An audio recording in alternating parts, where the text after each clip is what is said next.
یو مثال، یو زنانه را روانه ده، 3 سړي دي ورسره. حجاج ورله مخې له ورغې، ورته وایي دا سړي څوک دی؟ وایي دا مې یو زوی دی، یو مې خاوند دی او یو مې پلار دی.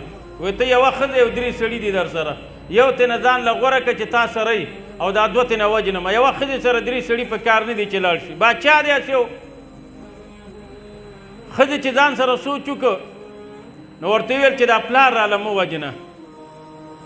نو حجاج ورته ویل چې دا پلار دې ولې انتخاب کړه؟ ګوره د خاوند نه خو بل خوږ ملګری نه یو، بیا زوی د زړه ټوکړه ده.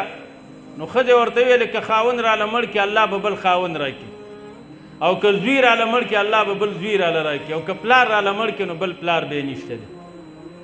حجاج ورته ویل څومره هوښیاره ښځه چې تا د پلار انتخاب وکړه، 3 واړه مې درته معاف کړه، زه ورسره لاړه شم.